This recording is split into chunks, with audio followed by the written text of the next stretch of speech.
ब्राह्मण लोग उस समय यज्ञ में बलियां दे रहे थे और इतनी बलि दी जाने लगी कि जो सतयुग त्रेता युग में जो यज्ञ हुआ करते थे, ब्राह्मण लोग यज्ञ मंत्र इत्यादि कर कर पूरे यज्ञ को अच्छा कर देते थे और फिर यज्ञ की ये देखने के लिए कि भगवान प्रसन्न है कि नहीं, यज्ञ पूरी तरह से सही हुआ कि नहीं, एक बूढ़ी गाय को उसके अंदर डालते थे और बूढ़ी गाय मंत्र को सुनकर फिर से नया जीवन प्राप्त करके यंग होकर बाहर आ। भागवतम में पहले स्कंद के 3रे अध्याय में भगवान के 22 अवतारों का वर्णन है और 22 अवतारों में जब कलयुग के अवतार शुरू होते हैं तो सबसे पहला बुद्ध अवतार आता है भगवान का। और उसका क्या रीज़न था, क्यों आए थे, किन परिस्थितियों में आए थे और क्या चमत्कार उन्होंने दिखाए, ये भी हम जानते हैं।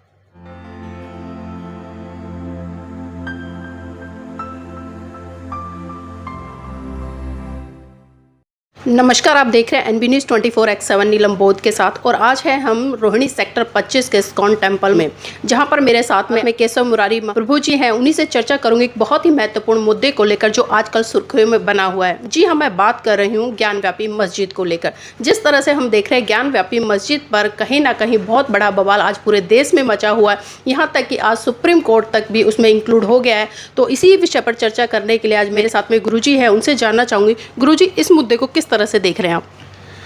हाँ, हरे कृष्णा।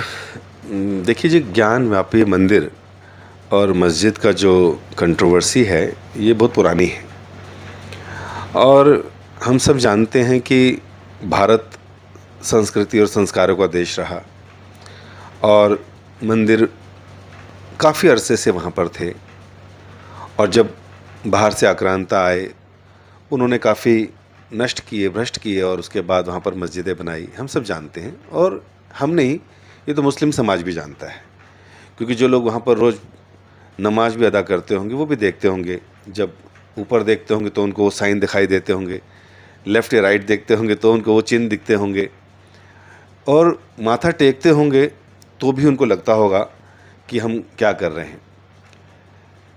मेरे जो मुस्लिम मित्र हैं उनसे मैंने जब बात की, और कई बार आप देखेंगे न्यूज़ में भी कई बार लोग बोलते हैं कि कुरान और हदीसों के हिसाब से कहा जाता है कि अगर आप किसी ऐसी जगह नमाज अदा करते हैं जो किसी और की इबादत की जगह है या किसी और का मंदिर है या उसको तोड़कर कुछ अपना बनाते हैं फोर्सफुली, तो वहाँ पर की गई नमाज को जो है अल्लाह स्वीकार नहीं करते। ये तो शास्त्र कहते हैं, ग्रंथ कह रहे हैं। तो इसका मतलब क्या हुआ कि अगर वहाँ पर उस मंदिर को तोड़कर नष्ट भ्रष्ट कर कर वहाँ पर मस्जिद बनाई गई और फिर हम देखते हैं कि आज अगर मुस्लिम समुदाय वहाँ पर नमाज भी अदा करता है तो उन्हीं के ग्रंथों के अनुसार वो नमाज जो है एक्सेप्ट ही नहीं होगी। और फिर भारत में हम सब जानते हैं आज जिन मुस्लिमों के साथ हमारा मतभेद भी है किसी भी चीज़ को लेकर, और इतना मतभेद है कि आए दिन लड़ाई झगड़े हो रहे हैं, पत्थर फेंके जा रहे हैं या कुछ ना कुछ गलत शब्दों का प्रयोग एक दूसरे के लिए किया जाता है। तो वास्तव में अगर 300-400 साल पहले जाएं तो इन सब के गोत्र, इन सब की जातियां वही निकलेंगी जो हमारी थी। और जब मुस्लिम आक्रांता आए और उन्होंने तलवार की आड़ पर हजारों मंदिरों को तोड़ा, नष्ट भ्रष्ट किया और कुछ इतने सैकड़ों हजारों लाखों लोगों का मतांतरण कराया, तो हम ये देखते हैं कि तब से ही तो संसार में झगड़े बढ़ गए। भारतवर्ष में 2 जातियां हो गई, एक दूसरे को देख नहीं पा रहे, जबकि हैं एक ही परिवार के, खून एक ही है, डीएनए एक ही है और सबके आराध्य भी एक ही थे। लेकिन धर्म परिवर्तन करने की वजह से ऐसी क्या कट्टरता आ गई, ऐसा क्या वैमनस्य बढ़ गया जिसकी वजह से आज एक दूसरे को देख नहीं पा रहे। लेकिन गुरुजी, बहुत सारे लोग ये भी दावा कर रहे हैं कि जिस तरह से हिंदुओं ने आज़ादी के 75 साल के बाद अपना दावा यहाँ पर प्रस्तुत किया है, तो इतना लेट क्यों? आई थिंक दावा तो पहले का था, लेकिन सुनवाई धीरे धीरे हो रही थी। और जो मैंने योगी जी का स्टेटमेंट भी सुना था, ये राम मंदिर के टाइम पर भी बोला गया था कि अगर मुस्लिम लोग, जहाँ उन्होंने 30-40 हज़ार जो है मंदिरों को तोड़कर उन्होंने अपनी जो है इबादत गृह बनाए, अगर 3 मुख्य जो है मंदिर, चाहे वो काशी हो और मथुरा का मंदिर हो और राम मंदिर हो, तो वो अगर सौहार्दपूर्ण माहौल को अच्छा करने के लिए भी हिंदुओं को वैसे ही दे दें, तो उससे क्या होता, हिंदुओं के हृदय में भी मुस्लिमों के प्रति और रिस्पेक्ट बढ़ जाती है। और हमने कई बार सुना, न्यूज़ में पढ़ते हैं ना, कि एक मुस्लिम ने अपने गांव से इतनी ज़मीन मंदिर के लिए दी। जब ऐसे भी लोग समाज में हैं, तो होना क्या चाहिए था कि अगर तो इन 4 जो मंदिर मुख्य हैं, जो मुख्य इबादत की जगह है हिंदुओं की, तो मेरे ख्याल से वो दे देनी चाहिए थी। और दूसरी बात, उनकी कुरान और हदीस ही कह रही है, अगर हम दूसरे के मंदिरों को तोड़कर कुछ इबादत करते तो एक्सेप्ट नहीं होगी, तो इससे भी करना चाहिए था। और अगर आज 3 जगह मांगी जा रही हैं, तो मुस्लिम पक्ष को चाहिए कि भाईचारा का वो करते हुए आसानी से दे दे, तो ये ज़्यादा अच्छा रहेगा समाज। लेकिन गुरुजी, लोग ये भी सवाल उठा रहे हैं कि जिस तरह से अयोध्या में जो बाबरी मस्जिद थी उसको तोड़कर भी तो हिंदुओं ने वहाँ पर राम मंदिर बनाया, तो क्या ये गलत नहीं है? देखिए, सब जानते हैं कि वहाँ पर जो ढांचा बना हुआ था, वो कहीं ना कहीं उसके अंदर भी वही चिन्ह थे, कहीं ना कहीं वो मंदिर को तोड़ के ही बनाए गए थे। तो मैंने वही तो बोला ना, मुख्य 3 ही जगह मांग रहे हैं विनम्रता से, और विनम्रता से ही मुस्लिम लोगों को भी चाहिए कि वो भी उनको दे दें। तो उससे क्या होगा, एक बहुत बड़ा मैसेज जाएगा समाज में। आज मुस्लिमों के जो बच्चे हैं और हिंदुओं के जो बच्चे हैं, हम लोग जब बच्चे अपने पूर्वजों को देखते हैं तो देखते हैं मेरे पिताजी उनसे लड़ते थे, उनसे झगड़ते थे, वो हमारे साथ नहीं थे, हिंदू के सोचेंगे ये ऐसे थे वैसे थे। आने वाली पीढ़ी को क्या मैसेज देना चाह रहे हो? क्या आप चाहते हो कि हमारी आने वाली पुश्तें भी लड़ती रहे, झगड़ती रहे? जी नहीं, ऐसे तो संसार में झगड़े रहेंगे। जी गुरुजी, लेकिन जब आज़ादी के बाद में कानून बना था तो कानून में स्पष्ट ये चीज़ें लिखी गई थी कि आज़ादी के बाद में जो भी ऐतिहासिक धरोहरें हैं उनको किसी भी तरह से छेड़ा छाड़ा नहीं जाएगा। लेकिन हम देख रहे हैं कि लगातार अब वही चीज़ें आ रही है और इसी चीज़ को लेकर अब आज 2 पक्ष कहीं ना कहीं आमने सामने हैं। देखिए, जो कानून का मामला है वो कानून से ही ठीक होगा। अगर कुछ ऐसा नियम बना था, देश के संविधान ने कुछ ऐसा नियम बनाया था या कानून का ऐसा नियम था, तो हम देखते हैं कि बहुत सी अमेंडमेंट्स आती रहती हैं समय के, नीड ऑफ द आवर क्या है, तो उसके हिसाब से अगर कुछ चेंज करना भी पड़ रहा है तो केवल 2-3 जगह के लिए कर रहे हैं। और अगर कानून से संबंधित चीज़ है तो फिर कानून ही देख लेगा उसके। इसलिए मुझे लगता है कि ये ज़ोर ज़बरदस्ती वाला काम नहीं है, ना तो हिंदुओं को जिंदाबाद मुर्दाबाद करके कुछ तोड़ना चाहिए, वहाँ पे बैठ जाना चाहिए, नहीं मुस्लिमों को ऐसा करना चाहिए। कानून सबकी सुन रहा है, सुप्रीम कोर्ट में है, अपना अपना पक्ष रखें। देश की सुप्रीम कोर्ट उसको भी देखेगी कि करना चाहिए था कि नहीं करना चाहिए था, या होना चाहिए कि नहीं।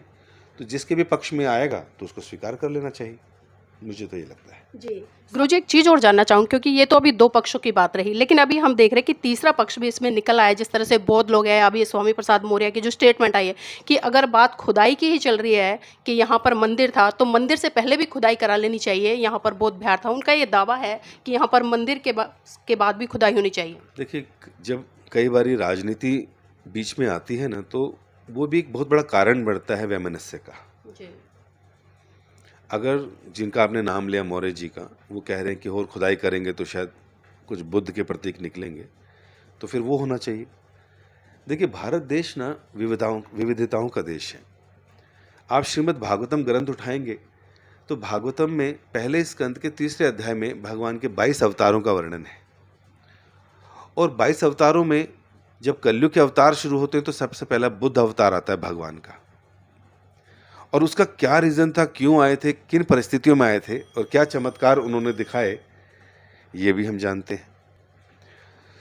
तो इस दृष्टि से ये देखना कि बुद्धिस्ट अलग हैं, हिंदू अलग हैं, ये भी एक संकीर्ण मानसिकता है।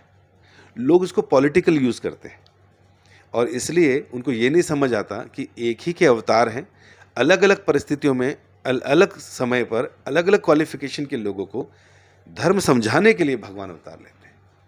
अगर मैं बोलूँगा बुद्धिस्ट जिंदाबाद तो बुद्धिस्ट यस जिंदाबाद, मैं बोलूँगा हिंदुज़म जिंदाबाद, सनातन धर्म जिंदाबाद, यस वो भी जिंदाबाद, क्योंकि भाई मेरा पूरा हाथ है, ये सारी उंगलियां मेरे लिए महत्वपूर्ण है। उसी प्रकार भगवान कहते हैं यदा यदा ही धर्मस्य ग्लानिर्भवति भारत, जब जब धर्म की हानि होती है तो मैं समय समय पर काल परिस्थिति के अनुसार अवतरित होकर फिर से धर्म की रक्षा करने हेतु आता हूँ। तो जब भगवान बुद्ध आए तो वो भी धर्म की रक्षा करने के लिए आए और नाना प्रकार के प्रयोजन को पूरा करते हुए उन्होंने अपना कार्य कर लिया। तो लोगों ने बुद्ध से प्रेरित होकर, शांति से प्रेरित होकर बुद्ध को अपनाया।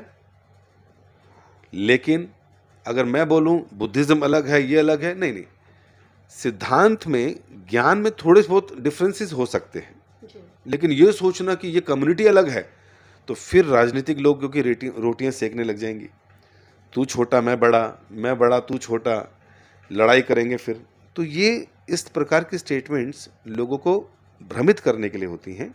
हमें तो विशाल हृदय दिखाना है और विशाल हृदय में सबका समावेश।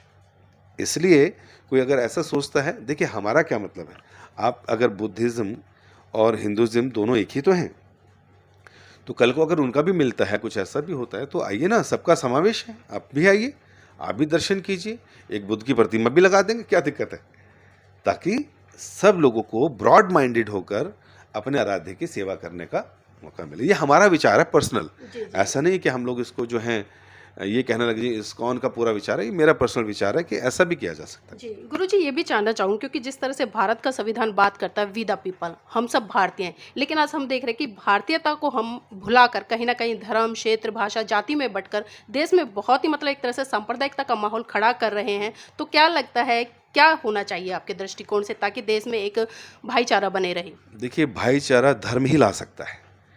धर्म की समझ जब कम होती है तब अधर्म बढ़ जाता है। धर्म जितना प्रेम सिखाता है, सद्भावना सिखाता है और शांति से रहना सिखाता है, उतना कुछ और कर ही नहीं सकता, कोई सिखा ही नहीं सकता। मटेरियल बेसिस पे अगर हमारे रिलेशन होंगे, व्यावसायिक रूप से अगर हमारे संबंध होंगे, तो आज नहीं तो कल झगड़े होंगे ही होंगे। लेकिन धर्म की सही जानकारी होगी, धर्म का सही पालन होगा, उसके आधार पर अगर संबंध होंगे तो लॉन्ग लास्टिंग होंगे, पीसफुल होंगे। अगर आज समाज में ऐसा भाव आ रहा है धर्म के प्रति, जिंदाबाद और ये सब चीज़ें, तो एक किस्म से ये ठीक भी है कि लोग धर्म की तरफ बढ़ रहे हैं। लेकिन जब बहुत बारी जिंदाबाद कर लिया तो लोग कहेगा यार मैं खाली नाम का बुद्धिस्ट हूँ, नाम का सनातनी हूँ क्या? मुझे थोड़ा डीप में जाना चाहिए, मैं ग्रंथ तो पढ़ूँ, ग्रंथ क्या कह रहे हैं। फिर ग्रंथ ये बोलते हैं कि हम ये शरीर नहीं, हम शरीर के अंदर आत्मा है। और अगर हम आत्मा हैं तो आत्मा किसका अंश और किसने बनाया? एल्बर्ट आइंस्टाइन ने बनाया, स्टीफन हॉकिंस ने बनाया, या न्यूटन ने बनाया आत्मा? नो नो नो नो, ये तो इनके अंदर खुद आत्मा थी। तो फिर आत्मा कहाँ से आया, या सोल कहाँ से आया, या वो रूह जो मुसलमानों के अंदर वो कहाँ से आया? ये तो मरता ही नहीं है। फिर पता चलता है ये तो अल्लाह का एक अंश है, ये बताते हैं गॉड का एक अंश है सोल। और भगवत गीता में कृष्ण कहते हैं सारी आत्माएं मेरी सनातन अंश है। भगवान एक ही हैं, नाम अलग हो सकते हैं, और हम सब आध्यात्मिक दृष्टि से भाई हैं क्योंकि हम सब आत्मा है। तो जब इस प्रकार का विचार, इस प्रकार का ज्ञान आ जाएगा तो मैं भेदभाव नहीं करूँगा, मैं ऊंच नीच नहीं देखूंगा, मैं सबका सम्मान और रिस्पेक्ट करूंगा, तभी मेरे हृदय में शांति रहेगी और दूसरे को भी एक शांति प्रिय समाज दे सकूंगा। गुरुजी, अभी आपने जिस तरह से कहा कि कलयुग के पहले अवतार हैं वो भगवान बुद्ध रहे हैं, तो मैं ये भी जानना चाहूँगी, आज हम देखते हैं कि तमाम जो हिंदू मंदिर बने हुए हैं वहाँ पर बुद्ध की मूर्ति दिखाई नहीं देती, तो किस तरह का ये अवतार मान रहे हैं लोग? देखिए, मैंने वही बताया, जानकारी सबके अंदर होनी चाहिए। शास्त्रों में जिस चीज़ का वर्णन है उसको हमें मानना चाहिए। फिर भगवान बुद्ध का जो अविशेष अवतार हुआ उसके पीछे क्या प्रयोजन था वो भी हमें जानना चाहिए। बुद्ध जी ने जब कहा कि आप, ब्राह्मण लोग उस समय यज्ञ में बलियां दे रहे थे और इतनी बलि दी जाने लगी कि जो सतयुग त्रेता युग में जो यज्ञ हुआ करते थे, ब्राह्मण लोग यज्ञ मंत्र इत्यादि कर कर पूरे यज्ञ को अच्छा कर देते थे, और फिर यज्ञ की ये देखने के लिए कि भगवान प्रसन्न है कि नहीं, यज्ञ पूरी तरह से सही हुआ कि नहीं, एक बूढ़ी गाय को उसके अंदर डालते थे और बूढ़ी गाय मंत्र को सुनकर फिर से नया जीवन प्राप्त करके यंग होकर बाहर आ जाती थी। उस समय ब्राह्मणों के अंदर ऐसी शक्ति होती थी, यज्ञ में ऐसी शक्ति होती थी, और पूरे समाज का भला होता था।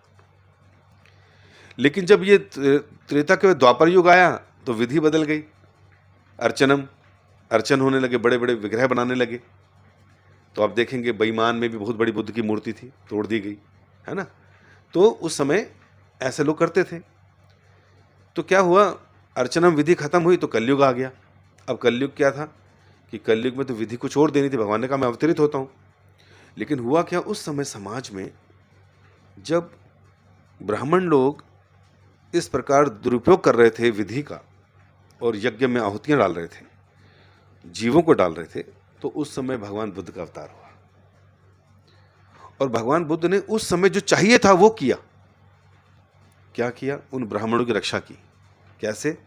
कहा तुम इस प्रकार पशुओं की बलि नहीं दोगे यज्ञ में। पहले चमत्कार दिखाए उन सबको, चमत्कार देके जब नमस्कार हुआ तब उन्होंने शिक्षा देना शुरू की और कहा क्यों नहीं करोगे? उन्होंने तर्क दिया कि ये तो वेदों में लिखा है यज्ञ करना। उन्होंने कहा वेदों में तो लिखा है, लेकिन किस समय पे लिखा है उस समय करना था, आज क्यों कर रहे हो? कहते लेकिन बलि देना तो वेदों में लिखा है।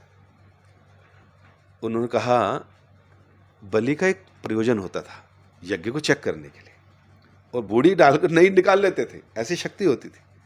लेकिन आज हम लोगों में इतनी शक्ति नहीं है, मंत्रोच्चारण में इतना शुद्धता नहीं है, और फिर लोग मांसभक्षी होते जा रहे हैं, जिससे हमारी चेतना नीचे गिरेगी।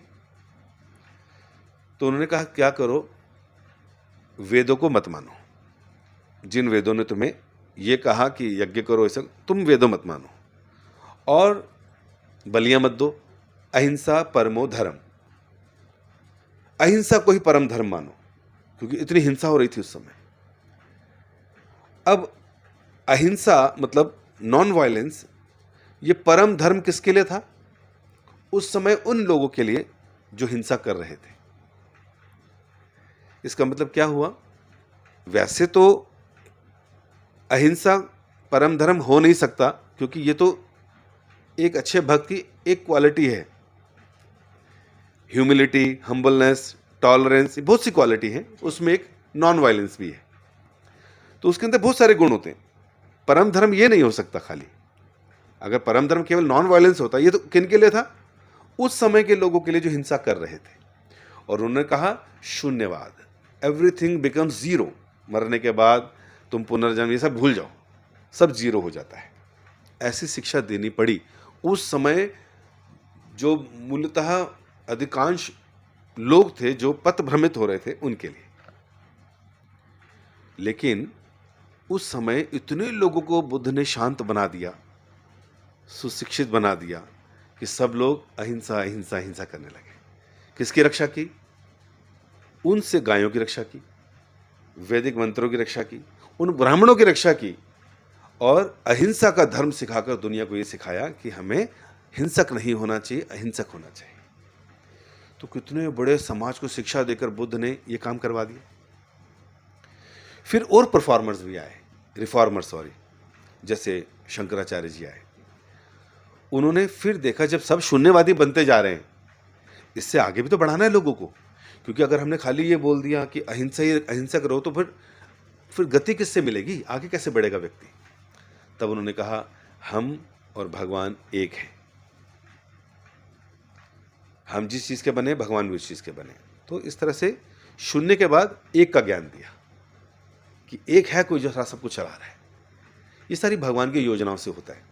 उनके प्रतिनिधि या भगवान स्वयं आते हैं केवल इसीलिए कि समाज को सिखा सके कि बाहर कैसे निकलना है। फिर उन्होंने एकत्व की बात की।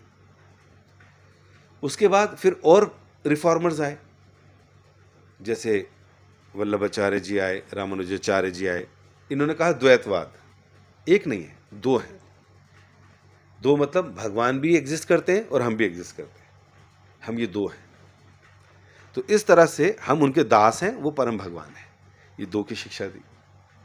फिर जब 500 साल पहले स्वयं कृष्ण दोबारा आ गए चैतन्य महाप्रभु के रूप में, वही भागवत ग्रंथ जिसने कहा बुद्ध का अवतार होगा, जिसने कहा कि कल की अवतार होगा बाद में, जिसने कहा कि चैतन्य महाप्रभु अर्थात कृष्ण फिर से अवतरित हो जाएंगे चैतन्य महाप्रभु के रूप में, और कलयुग का जो युग धर्म होगा उसका ज्ञान देंगे। तो आज से 500 साल पहले वेस्ट बंगाल में कृष्ण एक भक्त के रूप में आते हैं और फिर वो शिक्षा देते हैं और भक्ति करने का सही सही मतलब बताते हैं। मंदिरों में जिस चीज़ को ज़्यादा पढ़ाया जाएगा, सिखाया जाएगा, समझाया जाएगा, लोग वही करेंगे। और 2500 साल पहले जब बुद्ध आए, उन्होंने अपना काम किया, लोग बड़े प्रभावित हो रहे, हिंसक बन गए। आज बुद्ध की टीचिंग चाइना में, जापान में, हर जगह फैल गई। जो फैला तो आज वहाँ मंदिर है। हम ये तो नहीं कह रहे कि नहीं जी, बुद्ध से पहले जो और अवतार आए थे उनकी मूर्तियाँ भी लगाओ। जिसका जैसा भाव, जिसकी जैसी श्रद्धा, वो उसको वहाँ विकसित करे। अगर हमारे देश में बुद्ध के बहुत ज़्यादा भक्त बन जाते हैं तो आप बनाइए ना, मंदिर बनाइए। जैसे हम लोग इस्कॉन आज भगवान कृष्ण की भक्ति करते हैं, चैतन्य महाप्रभु की भक्ति करते हैं। हम तो किसी मंदिर में जाके नहीं बोलेंगे भैया आप चैतन्य महाप्रभु की मूर्ति लगाओ, वो हमारी क्यों मानेंगे। हमने खुद ही प्रचार करना शुरू किया, लोग बढ़ गए तो उन्होंने कहा हाँ, चैतन्य महाप्रभु की होनी चाहिए। तो हमारे मंदिर में चैतन्य महाप्रभु की होती है, कृष्ण की होती है। प्रचार का उद्देश्य है आत्मशुद्धि और ऐसी नज़र जिससे कि मैं प्रेम भाव और सद्भावना बढ़ा सकूं और भगवान के करीब जा सकूं। गुरुजी, अभी जिस तरह से आपने कहा कि जो भगवान बुद्ध है वो कलयुग के प्रथम अवतार रहे हैं, ये आपने स्वीकार किया है। अगर उस दृष्टि से देखें, क्योंकि जो बौद्ध लोग हैं वो इसको डिनाई करते हैं कि भगवान बुद्ध किसी का भी अवतार नहीं रहे हैं, इसलिए वो बुद्ध के अलावा किसी की मूर्ति अपने मंदिरों में नहीं लगाते हैं। लेकिन आपने भी कहा है, और जिस तरह से हिंदू लोग भी कहते हैं कलयुग के प्रथम अवतार रहे हैं, तो हिंदुओं के तमाम मंदिरों में बुद्ध की मूर्ति होनी चाहिए आपके दृष्टिकोण से? मैंने वही बताया ना, जैसे जैसे लोगों का भाव बढ़ेगा तो वो लोग उसको करेंगे। अगर आपके अंदर हृदय में बुद्ध जी के प्रति भाव है, आपको कोई मना नहीं कर सकता, आप जाइए बुद्ध की मूर्ति लाइए, घर में इंस्टॉल कराइए, उनकी वर्शिप कीजिए। और हमने बताया हमारा सिद्धांत चैतन्य महाप्रभु से चला आ रहा है, उनकी शिक्षाओं के अनुसार हमने उनको पूरी तरह से अपनाया है। तो जो शिक्षा उन्होंने दी, हम उनकी शिक्षा के अनुसार गुरु परंपरा को समाप्त नहीं किया। उनके गुरु ने जिनको दीक्षा दी, उन्होंने जिनको दीक्षा दी, उन्होंने जिनको दीक्षा दी, ऐसी गुरु परंपरा अभी तक चली आ रही है। तो जो शिक्षा हमें प्राप्त हुई है हम उसका सेवन करते हुए वो चीज़ कर रहे हैं। और इस तरह से हमारे पीछे उद्देश्य यही है इसका कि हम लोग भगवान के उस अवतार को, जैसे बोलते हैं ना, भगवान कृष्ण गीता में कहते हैं अहम सर्वस्य प्रभवो मतः सर्वे प्रवर्तते, मैं समस्त भौतिक और आध्यात्मिक जगतों का कारण हूँ और जितने भी प्रकार के अवतार हैं ये सब मैं लेता हूँ। अब 22 अवतार तो भागवत में बताए, 24 अवतार अंत में बताए, इसके अलावा भगवान के अनगिनत अवतार हैं। अगर मैं हर अवतार की दृष्टि से हर अवतार के पास जाऊं और मंदिर में मूर्तियां रखना शुरू कर दूं तो मुझे लगता है जगह कम पड़ जाएगी। जबकि बुद्धिमानी इसमें है कि हमारा मेन प्रसंग क्या है, क्या आपको चाहिए। तो शास्त्र कह रहे हैं, जैसे नारद जी ने बड़ा सुंदर श्लोक बोला, यथा तरोर मूले निषेचनेन त्रितम तृप्तन्ति तत्बुद्धि उपशाखा प्राणो प्रहत्राच सथेन्द्रियाण। कह रहे हैं कि जिस प्रकार एक वृक्ष है, जब उसको पानी देना हो तो आप पत्तियों पे, टहनियों पे, फलों पे, फूलों पे नहीं जाते, आप सीधा जड़ में डालते हो। उससे क्या होता है, जड़ से सारा का सारा पेड़ हरा भरा हो जाता है और सब संतुष्ट हो जाते हैं। जिस प्रकार भोजन करने के लिए आप सारा खाना पेट में डालते हो, अगर सारे हाथ ऑर्गन्स हड़ताल कर लें, कमाई हम करें, मेहनत हम करें, मार्केट हम जाएं, सब्जियां हम धोएं, खाए, ये आज से हम लोग मुंह में नहीं डालेंगे तो सब वीक पड़ जाएंगे। तो कह रहे हैं उसी तरह जब हम कृष्ण की भक्ति करते हैं तो भगवान के जितने भी अवतार हैं उन सब की भक्ति वहीं से हो जाती है। यहाँ तक कि 33 करोड़ देवी देवता जो बताए जाते हैं उनके बारे में तो कहा गया है, ब्रह्मा आदि देवगणा प्रसन्न गोविंद भक्ति वहताम नारायण, कि जो गोविंद की शरण में जाता है 33 करोड़ देवी देवता ब्रह्मा जी से लेकर जितने भी हैं सारे उनसे प्रसन्न हो जाते हैं। तो बुद्ध हमारे भी आराध्य हैं, हमारे भी हृदय में, लेकिन क्योंकि बुद्ध भी हैं, मत्स्य अवतार भी है, वराह अवतार भी है, कई कई मंदिरों में साउथ में हर जगह मिलेंगे, लेकिन हमने क्या करा, उन भगवान को इंस्टॉल कर रहे हैं जो सबके आगार हैं, ताकि बुद्ध भी ना छूटे और मत्स्य भी ना छूटे और कूर्म भी ना छूटे। कूर्म अवतार भी है भगवान का, वराह अवतार भी है, तो कोई ना छूटे।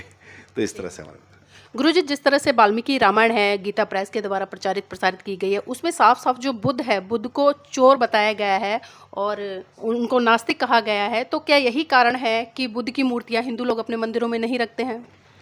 वाल्मीकि रामायण मैंने भी पढ़ा है और ऐसा कोई प्रसंग मेरी नज़र में तो नहीं आया। और अगर कहीं ऐसा है, अगर मान लीजिए चोर लिखा है उनके लिए, तो आप देखिए ना, भगवान श्री कृष्ण को भी तो लोग चोर कहते हैं।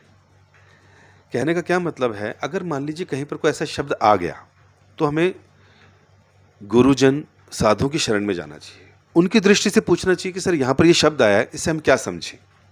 इसलिए भगवान कृष्ण ने कहा तत्वविधि प्रणिपातन परिप्रश्न निसेवा, गुरु के पास जाओ, विनम्र सेवा करो और उनसे आदर से पूछो कि मैं कुछ नहीं जानता, मुझे सिखाइए ये क्या चीज़ है। तो क्या करते हैं गुरुजन, जब उसका सेवा भाव देखते हैं और देखते हैं कि समझना चाहता है, तो गुरुजन उसको शिक्षा देते हैं उसके भाव से।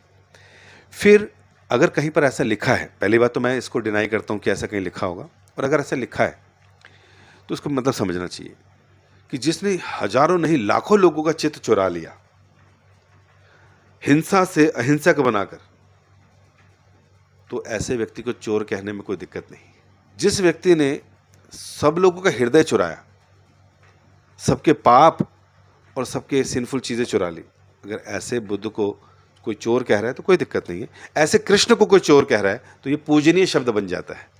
और आपने कहा नास्तिक, कि ये नास्तिकवाद, तो मैं फिर बता रहा हूँ कि जैसे जिस समय जो चीज़ की आवश्यकता थी उस समय बुद्ध भगवान ने वो कार्य किया।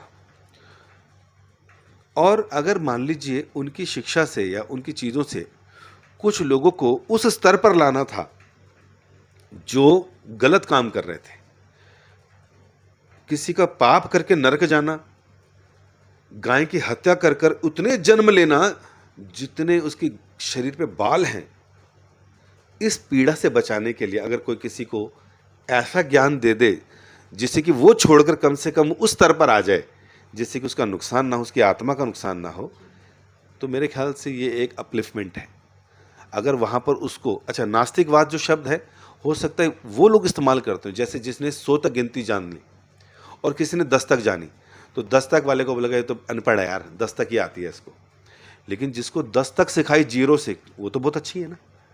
कहने का मतलब क्या है, भगवान के तो अवतार है, भगवान क्यों चाहेंगे ऐसा, आप समझिए।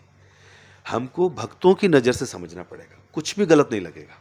इसलिए हम लोगों को इस प्रकार की मानसिकता से बाहर आना पड़ेगा, नहीं तो मैं बुद्ध को भी ढंग से पूज नहीं पाऊंगा, खुद को भी शुद्ध नहीं कर पाऊंगा, हृदय में हमेशा नफरत भरी रहेगी दूसरों के प्रति, मेरी भक्ति का हर अंग मेरा नुकसान करेगा। गुरुजी क्षमा चाहूँगी, लेकिन मैं आपको करेक्ट करते हुए बताना चाहूँगी, जिस तरह से आपने कहा कि जो भगवान बुद्ध है उन्होंने जिस तरह से हिंसा परमो धर्म इसका सिद्धांत दिया, लेकिन ये सिद्धांत उनका नहीं बल्कि महावीर जी का रहा है और उन्होंने इस तरह से कहा है। लेकिन जो बुद्ध का सिद्धांत रहा है वो मध्यम मार्ग का रहा है और मध्यम मार्ग के तहत ही उन्होंने आचरण परमो धर्म कहा। देखिए, जितना मैंने पढ़ा और संतों से सुना, और उन संतों से सुना जो संत प्रमाणिक हैं, और प्रमाणिक संत का मतलब होता है जो प्रमाणिक जगह से पढ़ के ही बता रहा है या उसने भी प्रमाणिक गुरु से सुना है, तो उतना मैंने आपके सामने पक्ष रखा। इसके अलावा बहुत लोगों ने पुस्तकें लिखी होंगी, कहीं पर कुछ लिखा होगा, कहीं पर कुछ लिखा होगा, या जो बुद्ध की शिक्षा है वो निश्चित रूप से जब भगवान आ रहे हैं तो गलत शिक्षा तो देंगे ही नहीं ना जी। तो उसमें कुछ हो सकता है कि कुछ वाद विवाद हो, कुछ हो, लेकिन इसको अधिक पढ़ने के बाद ही मैं कुछ इस पर टीका टिप्पणी कर पाऊंगा। अन्यथा हमारी ओर से ऐसा कोई वो नहीं है, जितना मैंने कहा सुना और जितना पढ़ा प्रमाणिक जगह से वो मैंने बताया, अन्यथा ऐसी कोई दिक्कत नहीं। बहुत बहुत साधुवाद गुरुजी आज की इस महत्वपूर्ण चर्चा में हमारे साथ जुड़ने के लिए। और मैं अपने सभी व्यूवर से चाहूँगी कि अगर आपको ये वीडियो पसंद आए तो आप इसको लाइक कीजिएगा, शेयर कीजिएगा, और एक रिक्वेस्ट और करूँगी कि जितने भी आप कमेंट करें तो प्लीज़ शालीनता और सभ्यता से ज़रूर करें।